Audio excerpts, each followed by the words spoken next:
Everybody ready to go? All Yep. right. Hello and welcome to another episode of Agents of Helm at the Movies. This week we're going to discuss the fifth installment to Tom Cruise's. Blah, blah, blah, blah. Okay. Hello and welcome to another episode of Agents of Helm at the Movies. This week we're going to discuss the fifth installment to the Tom Cruise-driven Mission Impossible franchise, Mission Impossible: Rogue Nation. I'm Joe, and joining me this week is Johanna Hi.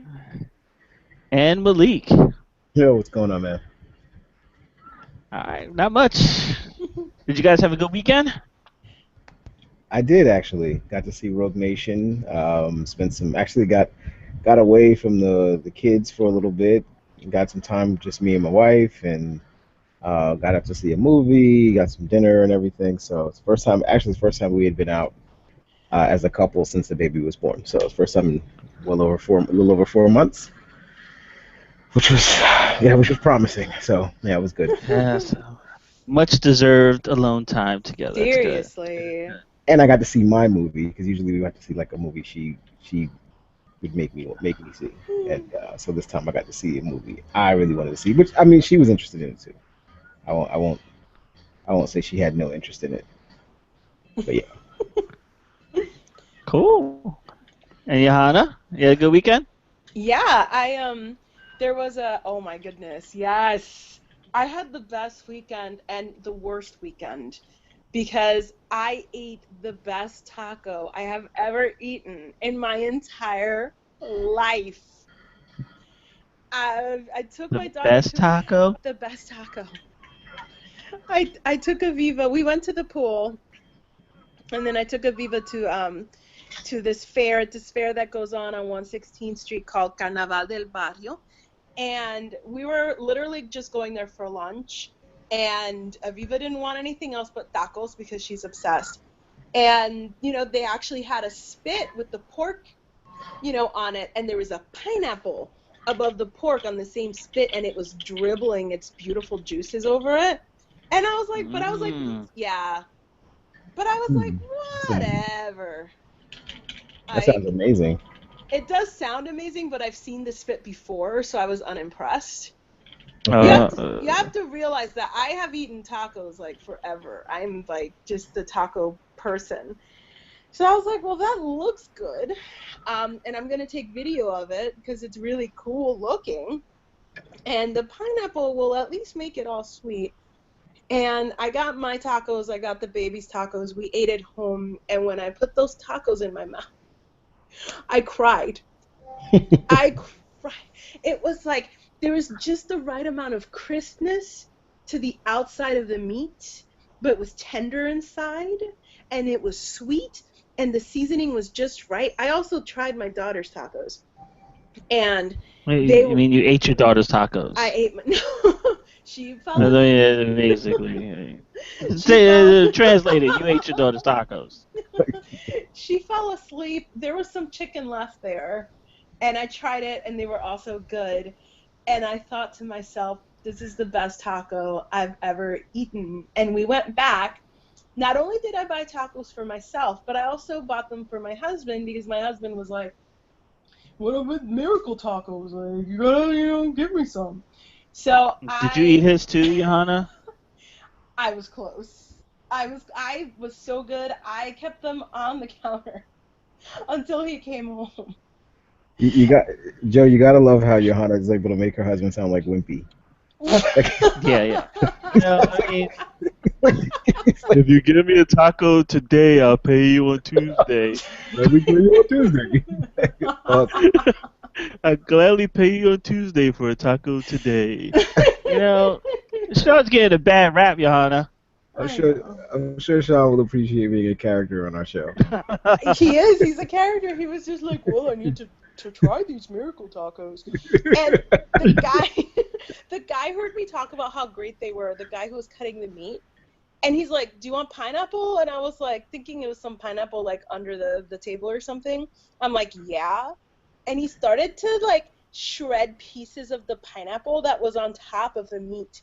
that was absorbing the meat essence and had been like sitting there for a long time. Do you understand how amazing that taco was?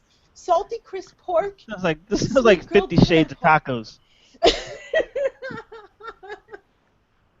And I asked them, I'm like, or something that I could stock, and they're like, nope, we just do catering, and my heart broke. So, worst weekend, best weekend, Best worst weekend. Wow. best worst All weekend. because of tacos. The taco that makes you cry. That's what they should call themselves, tear tacos.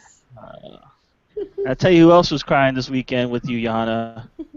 And that's Beth Correa, or Don't cry. Bates Correa, whatever her name is. Becha, I think her name is. When Ronda Rousey beat her down in 34 seconds. Did you guys check that out? Oh I've yeah. seen that video numerous times. Actually, didn't see the fight itself. I didn't see the card, but yeah. Who, if you're on social media, you've seen this. You've seen the 34 seconds of fight. Yeah, I Actually, mean it's getting ridiculous, man.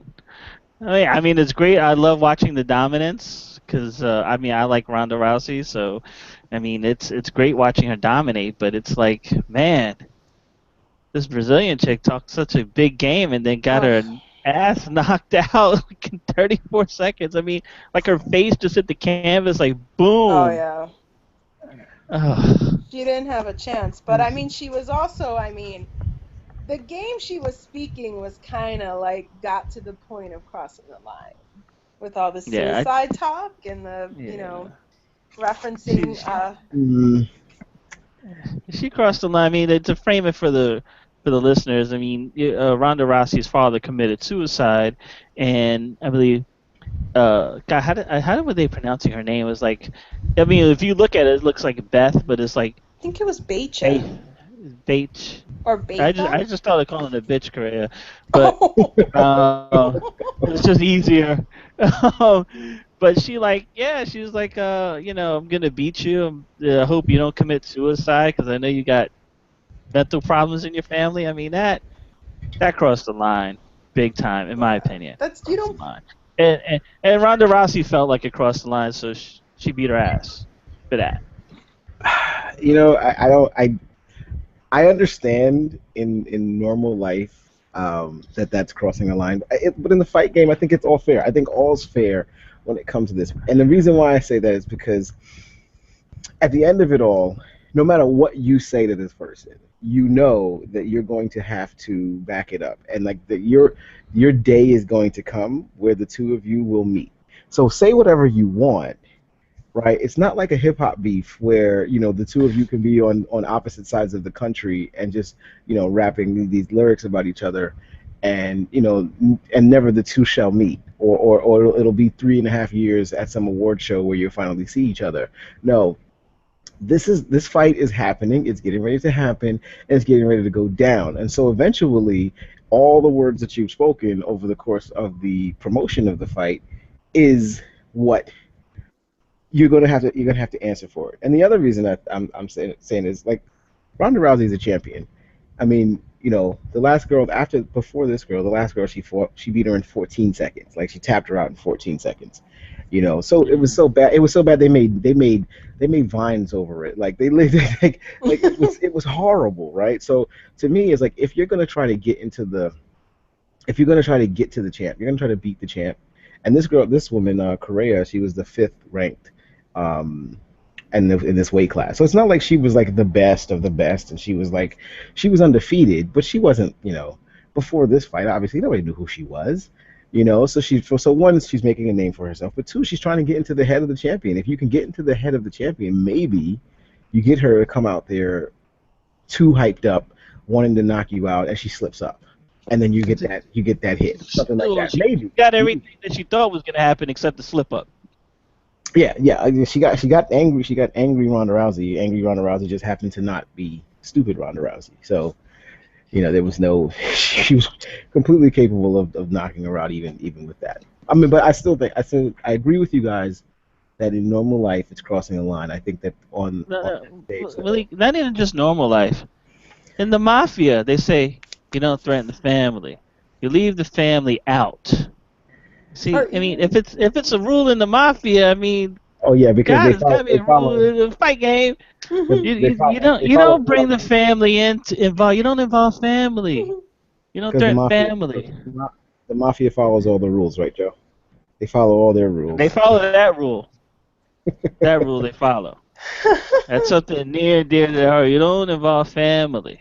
Well, I mean, And bitch Korea messed up and she involved family and she saw canvas in 34 seconds.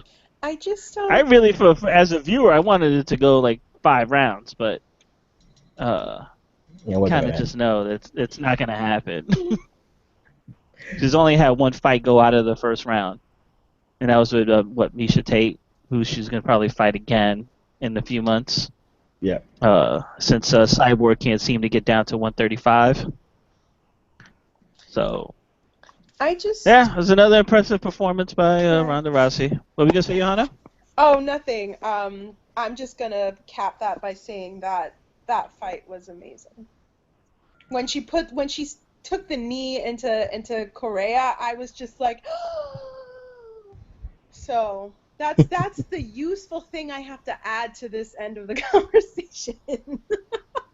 I Well, can see Johanna just watching those 34 seconds. She's like, a knee. Oh my God! No, the whole She time I punched her was in the like, stomach, and then she followed up stomach knee. the Yes, left to the stomach, and combination. then the right to the head. Yeah, I'm not gonna front like that wasn't me watching that fight. Where's the blood? There was although someone was circulating a picture that looked like Korea had shat herself, but I don't know how, that could be anything. that But was it was photoshopped. Yeah, Oh, that was definitely Photoshop. I mean, I didn't see what you're talking about, Johanna, but I've seen those 34 seconds a million times, and no, yeah. No, there was no crap on her. the picture was post fight. It was a post fight picture where I guess it's a shot of Ronda in the foreground and Correa in the background hugging one of her trainers or something like that. And it's I guess because she was wearing white trunks, somebody put the stain like a brownish stain on the Oh, white trunks. So oh. saying that after she got knocked out, she shat herself, but. I mean, it definitely kept me entertained for about 15 minutes until I found out it was fake. She did take a shot to the stomach. You never know, man. I wouldn't look. I'm not putting it past her, and I wouldn't even fault her for it. Ronda Rousey punched me in the stomach. Yeah, I'm probably not gonna Yeah, be able to hold my stuff anyway. I just, if Alright. she looked at me the wrong way, I would shit myself. So. She gotta look at me the right way, Well, like Turtle. I'll take a beating for her. Turtle was trying to last 60 seconds Well, 60 seconds to for get. sex. Yeah, 60, yeah, 60 seconds yeah, for sex, and what was it, 30, 30 seconds for a date? 30 seconds for a date. He said if he lasted 60, she'd let him sleep with her. And Yeah. he just tried to make it to the 30 though. He wasn't trying to be too crazy. I mean, I'd have just ran around the ring for at least 15 of those seconds, trying to get out of there with all my bones intact. But and now we get the opportunity to watch her beat up Misha Tate again, and Yeah, for the third time. yeah, not Nice. not interested in I that fight. mean, right. So Misha Tate and Ronda Rousey. That'll be the third fight. I mean, still not as many sequels as Tom Cruise's Mission Impossible, but the Mission Impossible keeps getting better and better. Where we keep getting. I don't want to say more bored because we get to see Ronda Rousey, but you already know the outcome. You know she's gonna be Misha Tate this third time. Yeah, exactly. Oh, all right. So let's move on to the biggest news of the weekend, and that's Tom Cruise as Ethan Hunt in Mission Impossible. I believe it raked in like 55 million or something like that. It was somewhere in the 50s, I'll have to check. 57. I'll have to check the box office. Yeah, Oh, let's move on. Go ahead. 50. I think they made like 57 domestic, 55, 57 domestic, and another 65 overseas. So bringing it to like what is it, 120, 110, whatever it is. Yeah, 120 for the weekend. Mm. No, much better than So anything else. I mean, nothing else really made any real headway. yeah, its only competition was Vacation, and that was no competition. None at all. Wally World is nothing compared to Tom Cruise. Okay, I mean no Scientology in this movie, but thank God. But the movie was just flat out awesome. I loved it. I mean, you got Tom Cruise. Obviously, Tom Cruise is returning. You've got Jeremy Renner is back as William Brandt. You've got Ving Rhames, who was actually absent in Ghost Protocol, except for a small cameo at the end, Hmm. returning as Luther. And Ving Rhames is the only one that can say that he's been in all the Mission Impossible movies outside of Tom Cruise. Yep. Uh, yeah, and Simon Pegg back as Benji. I mean, it was really good. I mean, the beginning when he's on the airplane, when it starts out on the airplane. I mean, Yeah. everybody's seen this scene, has seen it from the trailers. I mean, when he's just hanging outside the airplane, Tom Cruise is insane. I mean, doing these stunts for real. I can't wait to get the Blu-ray so I can find out how elaborate this whole thing was. But yeah, watching him do it, I mean, I was like, wow, this guy is. He just gets better with age.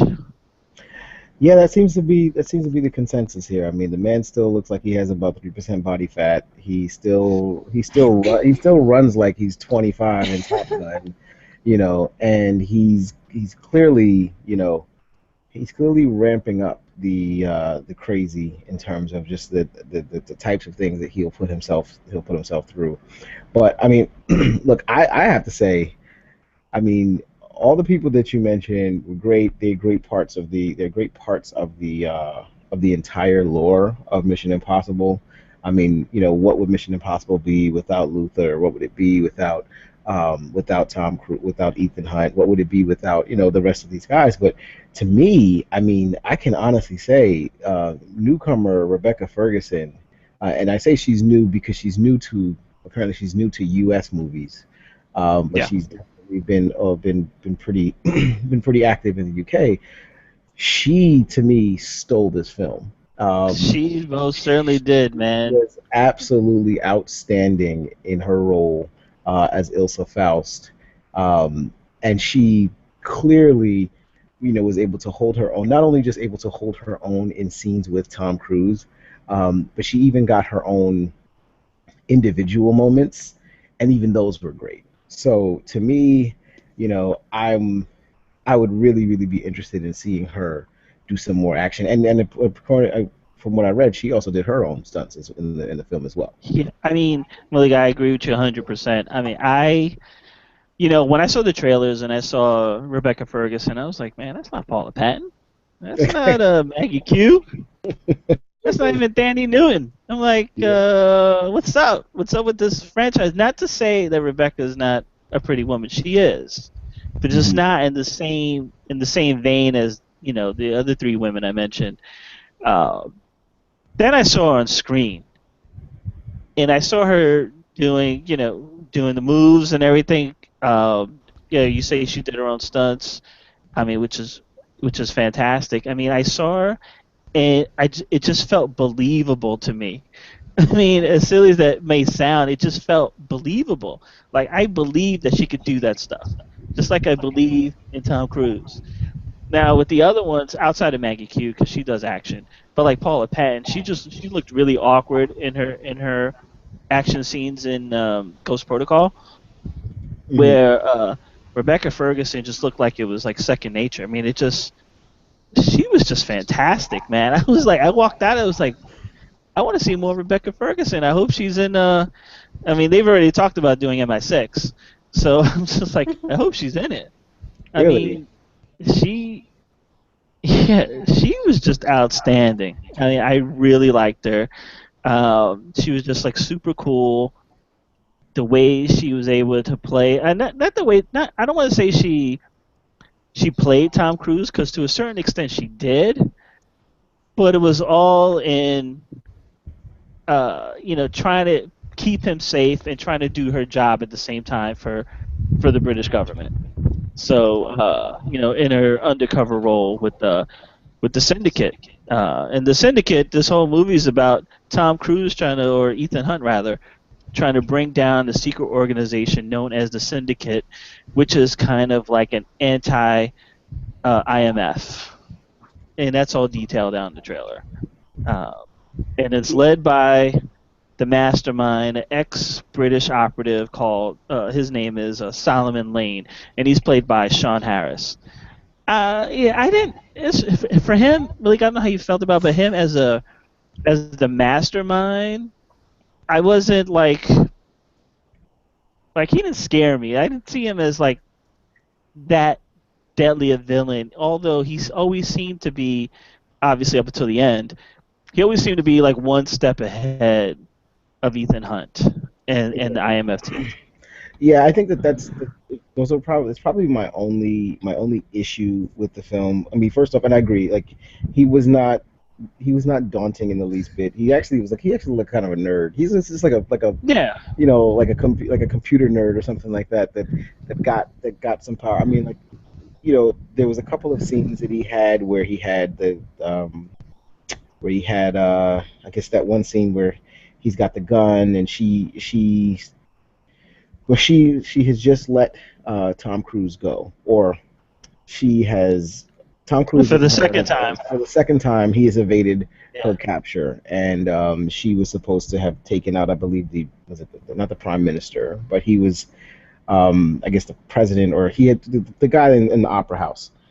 So after the scene in the opera house, she comes out and she goes to him, and he's sitting there with the gun, and he's supposed to kind of come off and appear like this really big, bad guy, and he never really shows it to me. He just seems like he's really smart. He understands what he's doing, and he's one step, like you said, he's one step ahead of Tom Cruise and his organization, because he just knows so much, right? He's not really any better or worse than Tom. He's just ahead of him in terms of the game. And Tom and the IMF team, they are they start the film behind the eight ball because they don't know what's going on, and he knows what's going on, right? So Right. that's pretty much the entirety of the situation. So I think that was, to me, I think that my favorite, and Johanna, you can probably speak to this too. I mean, I know you didn't get a chance to see the movie, but I love movies where the villain is just as dangerous as the hero, and with Yes. that feeling that it's a possibility that that our hero might not make it out of Mhm. this, or even if he does make it out, he's going to be worse for wear. And at no point in time when I was watching this did I feel like either one, Ethan Hunt wasn't going to eventually figure it out, um, and figure out a way to stop him, or two, that this guy was going to really cause him a challenge, unless he was in a situation where he had a gun or he had a weapon and Tom Cruise didn't have it, right? But yeah, Yeah. I definitely thought like it was, yeah, he was good for what he was. I mean, I definitely think that the scene with the scene at the towards the end with Benji at the dinner table, that was pretty cool. The way Yeah, that was the way he cool. set everything up. But obviously Ethan Hunt finds his way out of everything.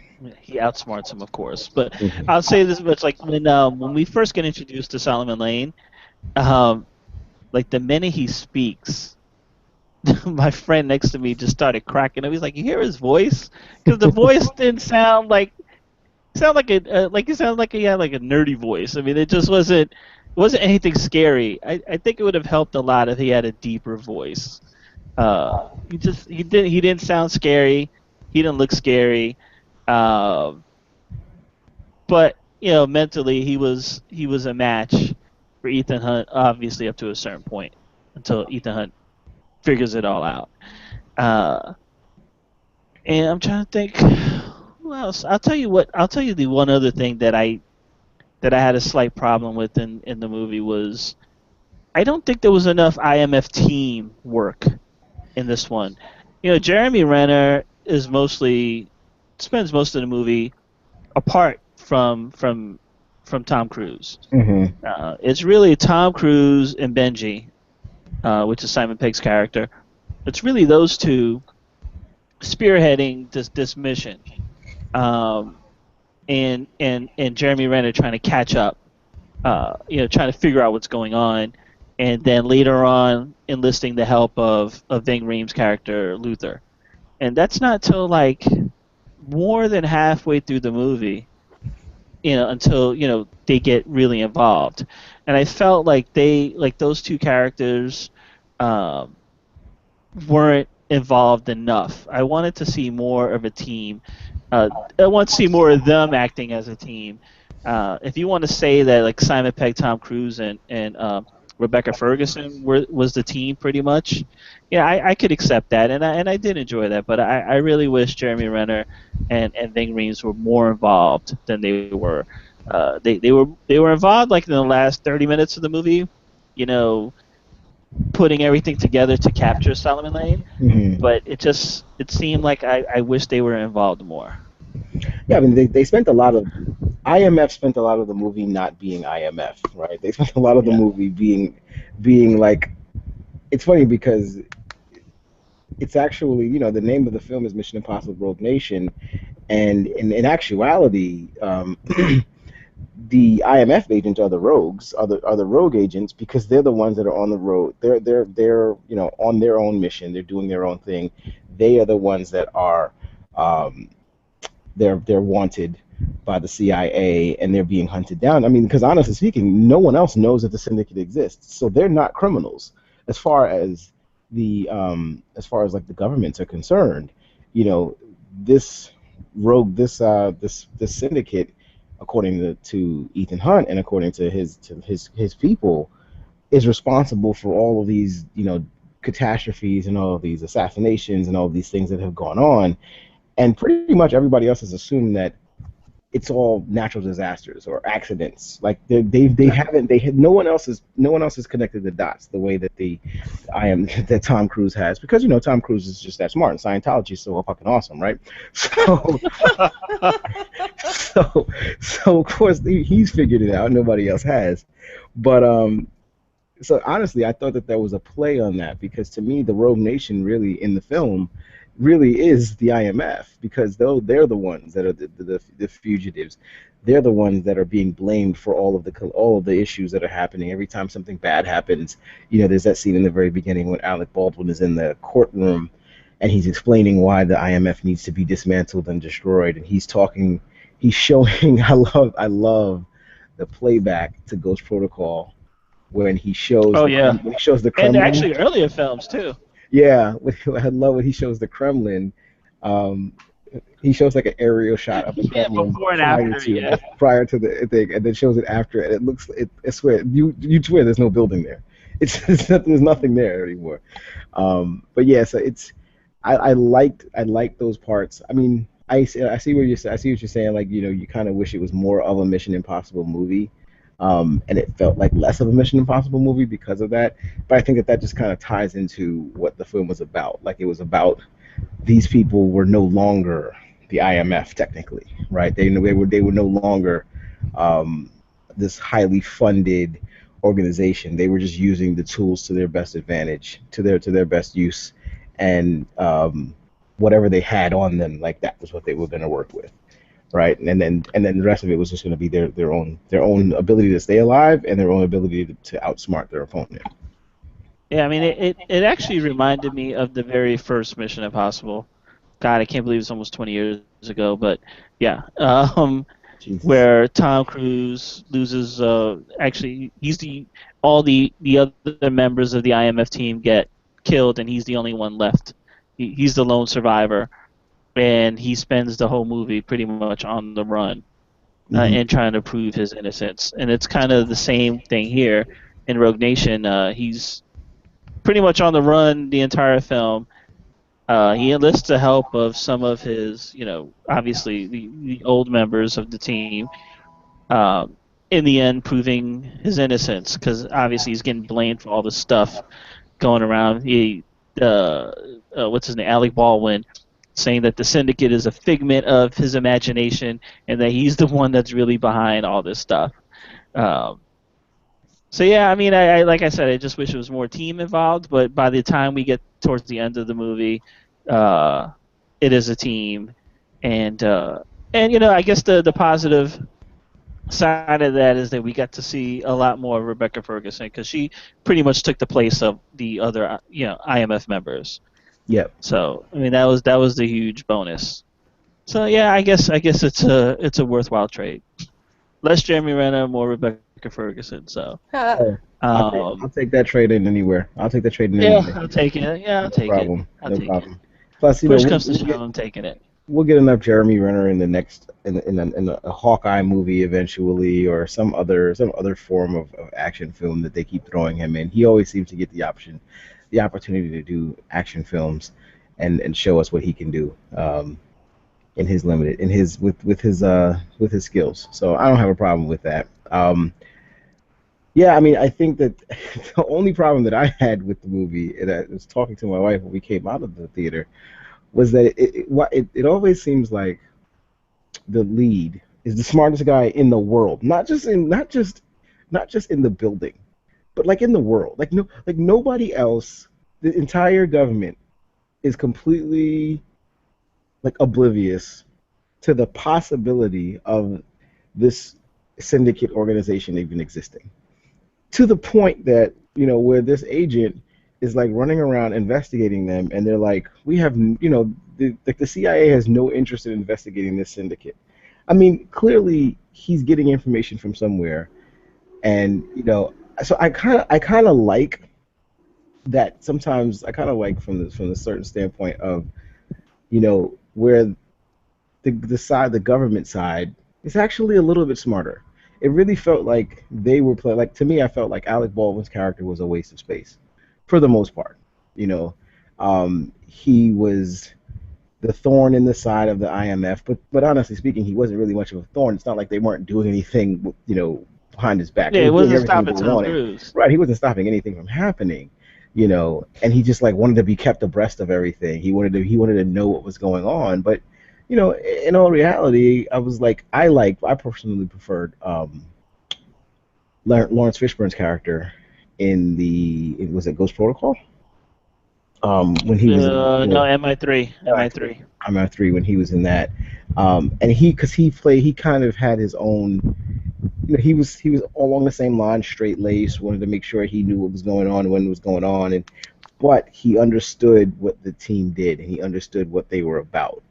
And so, he didn't try to head them off with the pass and try to catch them at doing bad things. Like it just felt like throughout the entire movie, Alec Baldwin was a babysitter, and he was just the babysitter that they kept getting away from, right? Yeah.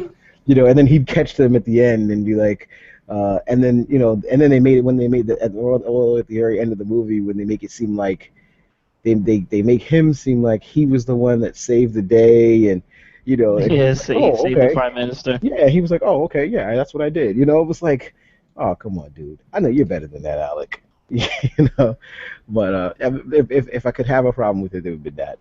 But that was definitely not enough for me to have any real issues coming out of the film.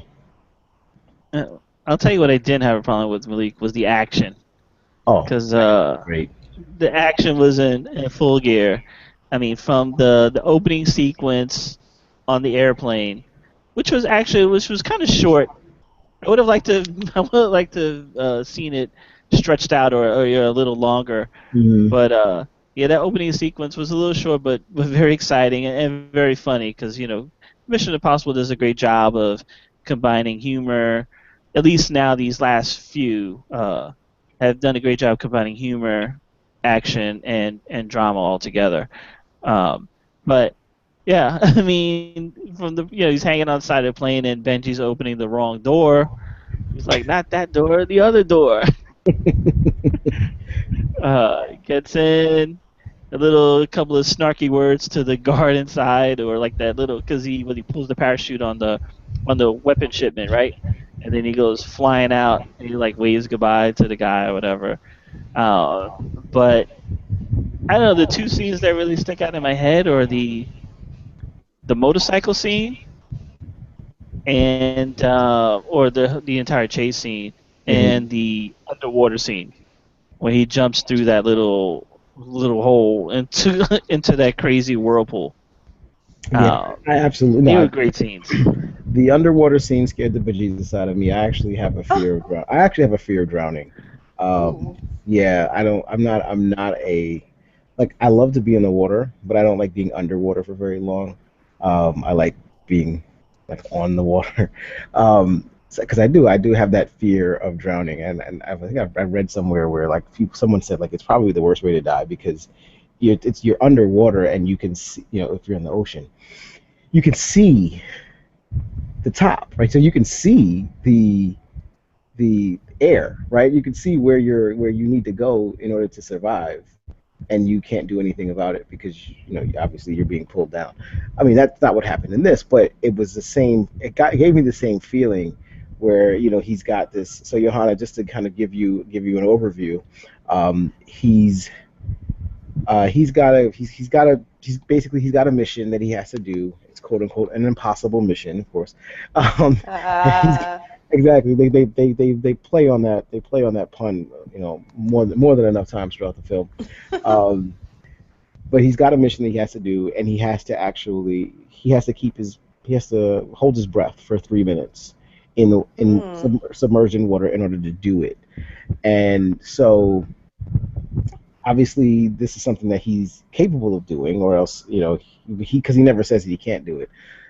So they set everything up. He goes into the water area. The timer starts. He's handling his business. Of course, it does not go well, and he gets to that point where he's just like where he's out of air, and he's like just getting to the end of what he's got to do, and he's getting ready to get back to to get air, obviously, and he doesn't make it, right. And so then the other character has to jump in and save him, and there's a whole scene that comes after that.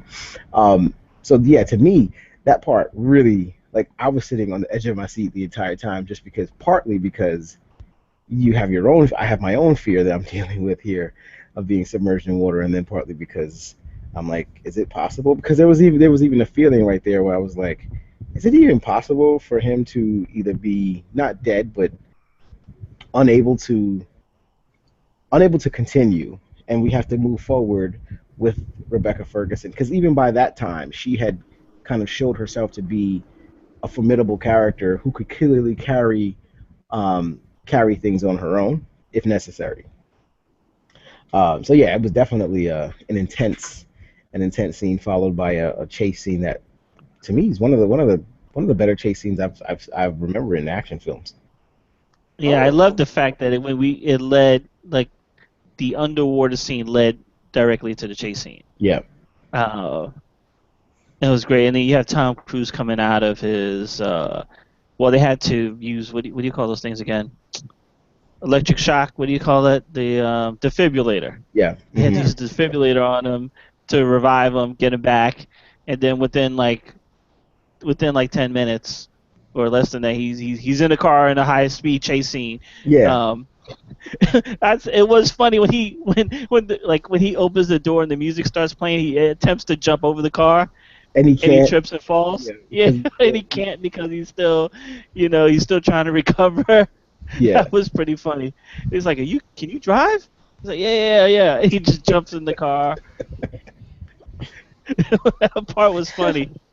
Um, and yeah, I mean the chase scene, Johanna, when you get the opportunity to see it, I mean it starts off humorous between Simon Pegg and Tom Cruise, and then it works his way into when he gets out of the car and he finally jumps on the motorcycle. That's when it gets serious. Hmm. Um, yeah, it was filmed really nice. I mean, I thought it was filmed nicely, the chase scene, and yeah, it kind of reminded me of what all I was thinking of was watching the chase scene. Remember, what was it? Which Austin Powers was it? Where it was Tom Cruise on the motorcycle as Austin Powers? I want to say it was the second Oh, or third one. I Yeah, think it was the Uh, third. where he's playing Austin Powers, and he's in the car and on the I think it was the motorcycle and all that third. stuff. For whatever reason, that's what I thought of during that motorcycle scene. Um, yeah, I mean it was another great scene there. I mean, and then the scene that I liked towards the beginning where he escapes the first time right. away from the syndicate, Yep. and he just like they show it in the trailer where he I don't know how he does it, but he just like managed to propel himself up the pole and then out, right? Over, I Yep. can't even describe it, but he's like parallel to the floor and he's like kicking his way up to bring the chain over the pole. It's one word, Joe. Uh, One word. One word explanation, Joe.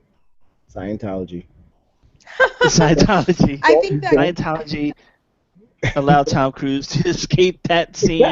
Exactly. Exactly. Look, if we could if he could have said it, because I don't think he can actually physically say it in the movie, but if he could have said it, he would have.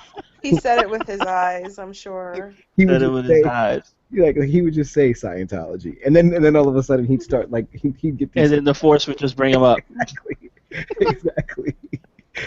Oh Just be man, like, it's like Shazam, but except for him, it's Scientology. And then just exactly. does what he needs to do. It's I mean it's great.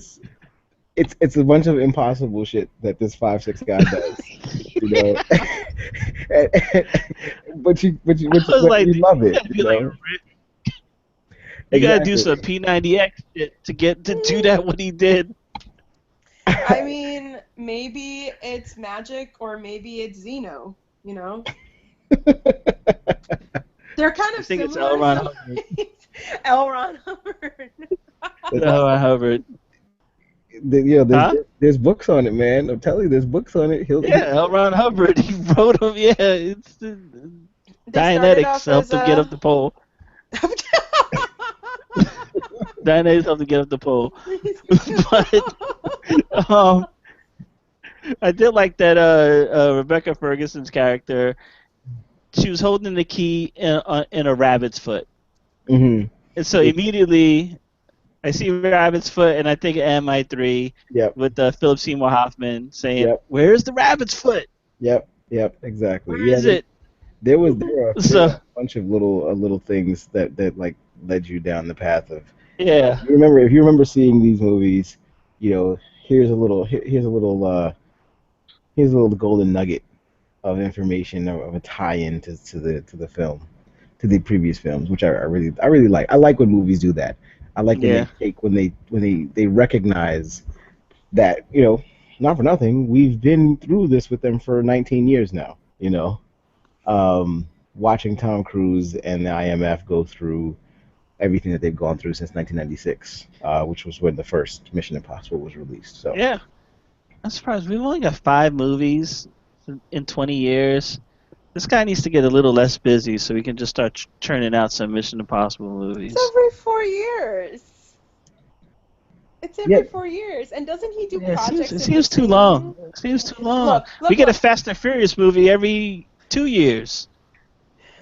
He has to go Man, into we should be turning out cryogenic. these Mission Impossibles. Come on, He has to go into you know? cryogenic suspension, like for 2 of the 4 years, and then the other 2 are like producing and shit of the movie.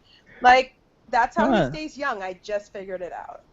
well, Look at I was just thinking because Johanna mentioned about how he stays young. I'm thinking now that I'm thinking about it, I'm like, that's probably why it does take so long, because after he shoots one of these movies, he has to go to wherever the Scientology thing is, and what happens is like I think he goes into like this cryogenic chamber and he disappears, and like, you know, 4 years later we get a brand new Tom Cruise. It's not the same guy. This is not the same guy every year. This is a new different. This is a different individual.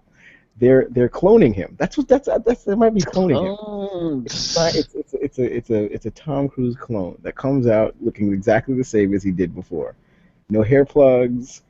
No, I mean the guy still has a full head of hair. There's not a gray hair anywhere in there. And I mean, No. look, And I know, look, he'd have a gray hair because he's been married. Okay, so I know, Woo. but I know you get a couple from that. Been Just in married general, twice. exactly. Just in general, you're gonna get a couple, and he's got none. But that's probably why, Joe. He could be washing the gray out, man. He could be washing that gray right out of his hair. I look, We don't know. I believe it. He could be using what's the name of the guy's like hair dye, Gray and Wonderful, Yeah, Salt and just gray. Pepper. Oh, just for men and all that Just stuff. for men. Just for There men. you Yeah, go. just for men. Maybe he's hanging out with Clyde Frazier and Keith Hernandez. That would With that the would Just for explain a Men lot. stuff. That would explain a lot. So Yeah. before we cut out, Joe, where do you rank this one amongst all the other Mission Impossibles, or amongst all the other four? Because I know where I All have. right. So my Mission Impossible rankings are Mission Impossible 2. I'm going from worst to first. Okay, so Mission Impossible 2. uh-huh. Mission Impossible. Mission Impossible 3. Mission Impossible Rogue Nation, and coming in at number 1 is Mission Impossible Ghost Protocol. Okay. Yeah, we're pretty much the same. I think the only one that I would flip so you said 2 was the worst. I agree with that. You said Mm-hmm. the first Mission Impossible was next, right? Yep. I'm on the fence between that and 3. Just because the first one was the first one. I didn't grow up on the shows, so I never seen the show, the television show. Like this was the first. That was the first introduction to it, and I really love that first film. So I will. For now, it's been a while since I've seen the first one. So for now, I'll say that's the same. It would be the same order for me. But I may wind up flipping it in my end and taking 3, or putting 3 at the fourth one, and then putting part 1 in third place.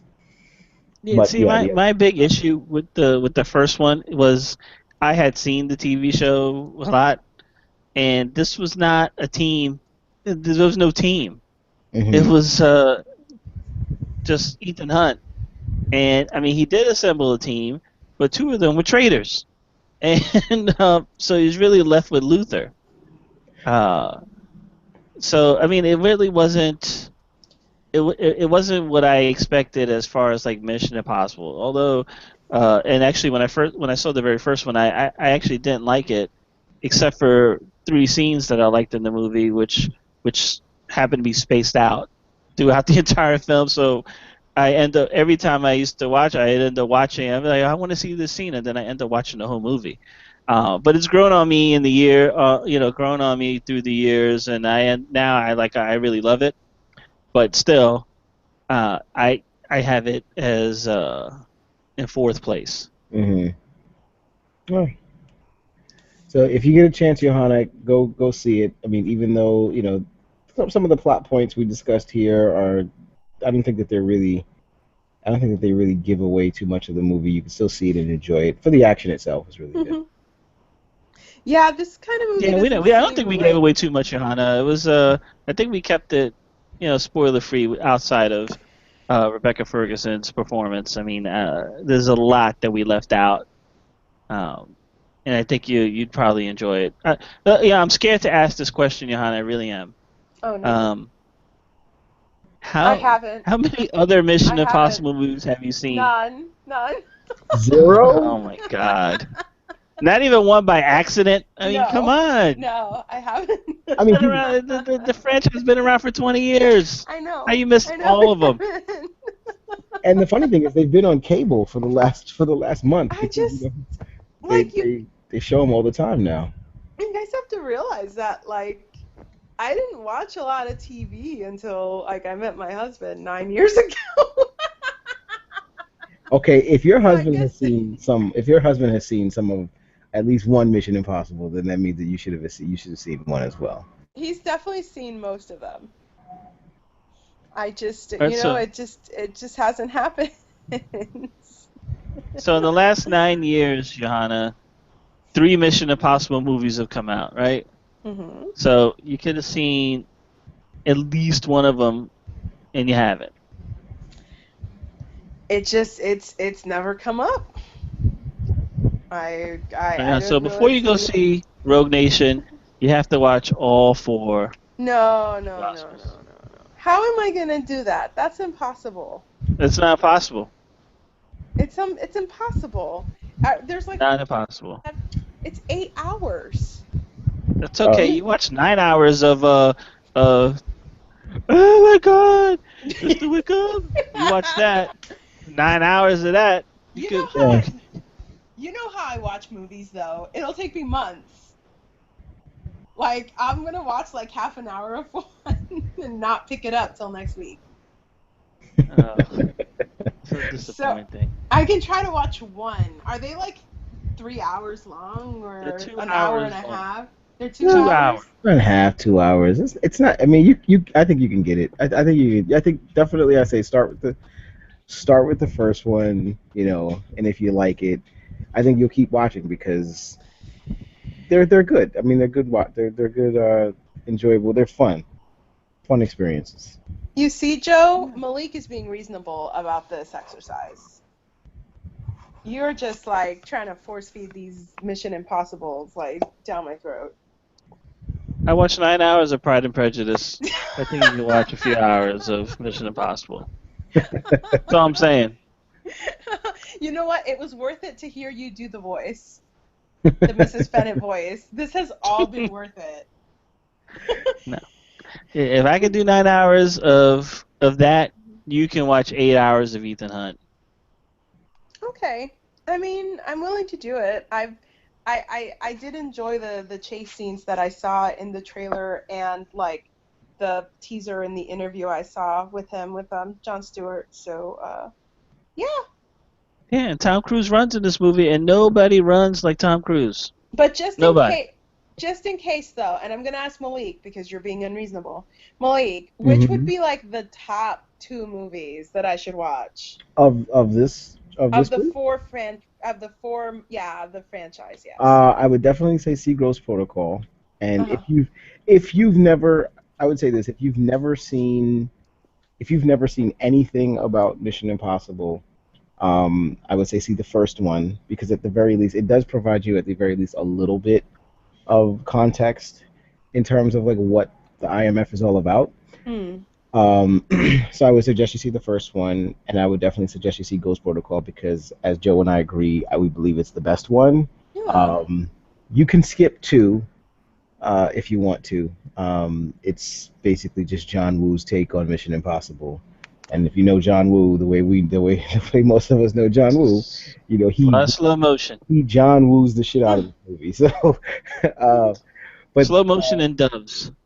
and although I say three is a very good movie, if you had to only watch two of them, I would say the first one and the fourth one before going to see Rogue Nation. Okay.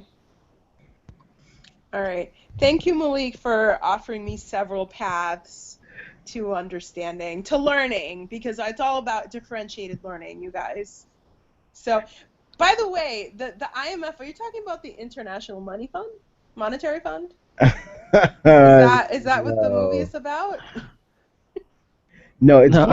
funny enough. I don't Impossible know the Mission Force. Come on.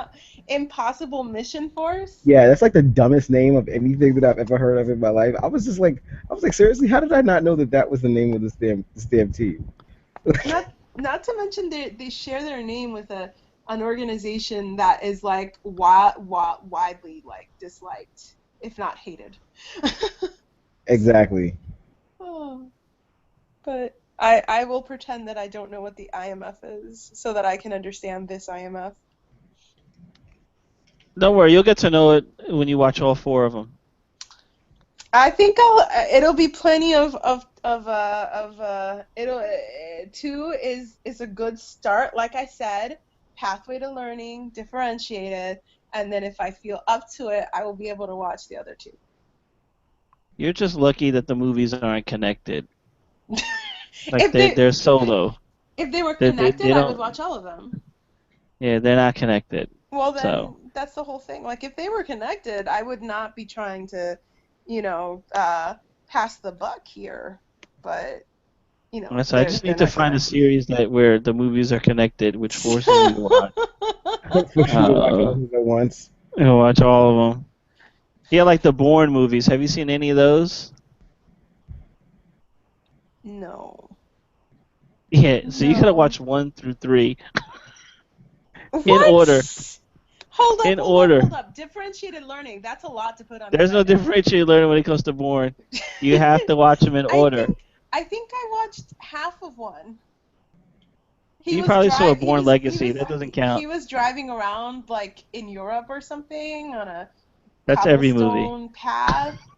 Okay, well, I guess I'll just have to watch them all again. Or watch them for the first time. Yeah, for the first time is more like it. I don't know, you guys. Like, it's only been until recently that I have discovered that I like action films. So, Fine, we got you over. We moved you over. You did. You moved me over. Yeah, I mean, I'm watching MMA fights. I was about to say you can watch Ronda Rousey beat the shit out of somebody for 34 seconds. You can watch an action movie. It ain't much different. Yeah. I do. I've been watching them, and I've been watching MMA fights. Like, this is a fancy new Johanna that we're talking about. And soon, Johanna, we're gonna move. I'm gonna get you moved into the martial arts arena. Oh. I watched Last Dragon. Does that count? No. Also, Not Crouching really. Tiger. I saw Crouching Tiger, Hidden Dragon. Okay, Crouching Tiger, Hidden Dragon does count. I feel like I watched another one that had kung fu in it recently. I don't remember right now. Like it had. Oh yeah, Infernal Affairs. Isn't that like a kung fu movie? No. That's not a martial arts movie. That's not a martial arts. There wasn't one martial arts move in that entire movie. I was about to say, I don't even think they. Shut up. Just because Asian people are in it. Just because it's Asian. That's. Oh, Johanna, that's like so. No, it's. I need a +4. We need to have a +4 here. +4. Yeah, +4 definitely. You need a +4 for that statement. Does that count as a kung fu movie? It is Asian. No, oh, you picked it, Joe. You picked it, Joe. So I thought, guys, I watched it at 3 o'clock in the morning. Okay, there was a lot of scuffling and fighting, and I thought it looked like kung fu. You thought it was kung fu because you picked it, and you like kung fu movies. And I sound like such a racist right now. Yeah, I was like, you need a +6 or +8. I know. I'm further burrowing myself into a hole of pluses.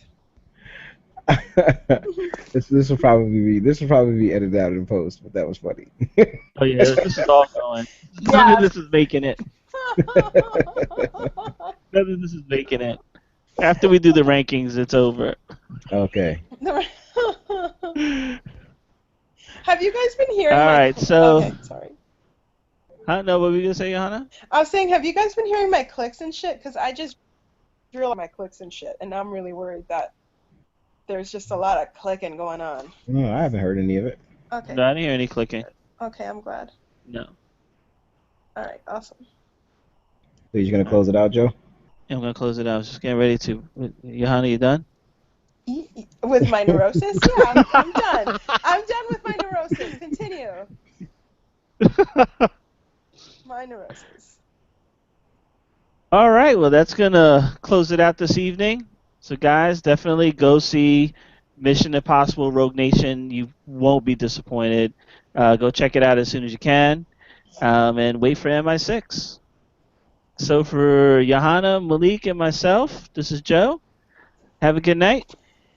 And talk to you soon. Keep that one. Keep that one. All right.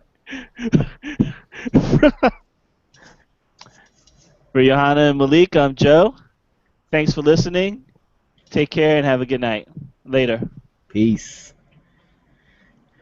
Woohoo! Don't cry. No, it's what?